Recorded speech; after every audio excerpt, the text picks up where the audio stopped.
La revue de presse de l'agence guinéenne de presse, ou les faits marquants de l'actualité de la semaine.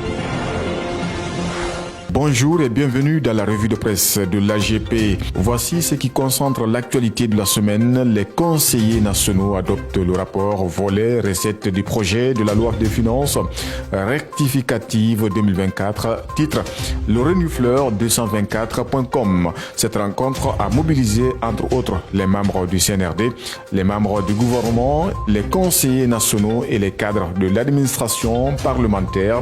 Le volet recettes en hausse de 2,67 examiné, les recettes révisées à 30 741,69 milliards contre une prévision initiale de 29 942,48 milliards de francs guinéens, soit une augmentation de 799,21 milliards de francs guinéens et sont composés de recettes fiscales, de dons et des autres recettes.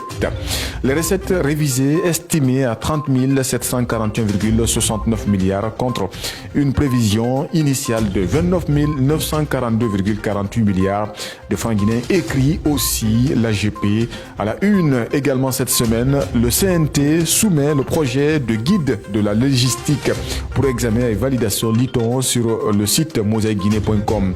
Pour Mohamed Ali Thiam, président de la commission Constitution, loi organique, administration publique et organisation judiciaire du CNT, élaborer un guide de la logistique vise aussi à ceux qui viendront après ce CNT une référence, un guide des directives à suivre dans leur travail de législateur.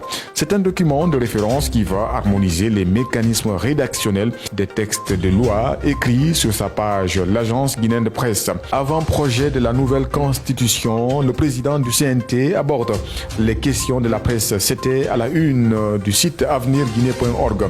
Notre confrère précise que Dansa Kourouma est sorti de son confort pour expliciter ce projet.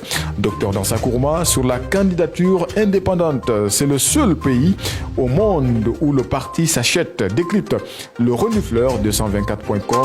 C'est parce que nous avons fermé la loi et créé de l'autre côté la pagaille, a dit le président du CNT. Toujours avec le renifleur 224.com, Goumou, Charles White et autres blanchis par la CRIEF.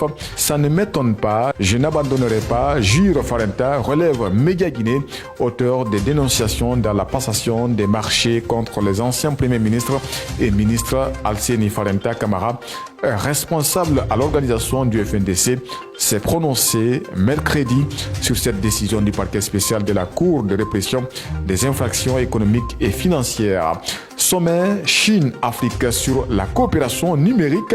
La Guinée se distingue. Cette coopération, selon le site d'information convergencegn.com, vise à accélérer le développement d'infrastructures numériques robustes et innovantes afin de promouvoir l'accessibilité généralisée aux technologies de l'information et de la communication. La participation de la Guinée à ce sommet témoigne de son engagement à développer un écosystème numérique robuste et innovant.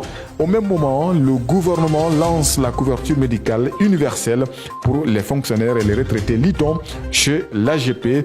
L'objectif est d'accorder une prise en charge médicale à hauteur de 80% aux bénéficiaires. La Caisse nationale de prévoyance sociale lance la couverture médicale pour les agents de l'État et les retraités. Titre aussi Guinée News, une initiative qui ne sera pas, selon la directrice générale, une simple avancée administrative en ce sens qu'elle incarne la reconnaissance et la gratitude envers ceux qui se dévouent et au service de l'État, souvent dans des conditions exigeantes. À la une également cette semaine, Kaba Diawara remercié Michel Dussière de retour avec le Sili national.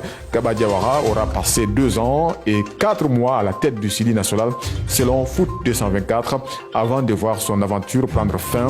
L'élimination du Sili au JO est la goutte d'eau qui a fait déborder le vase, a déclaré Thierno Saïdou Diakité entre les lignes de l'AGP. C'est tout pour la revue de presse. Merci de l'avoir écouté. À bientôt.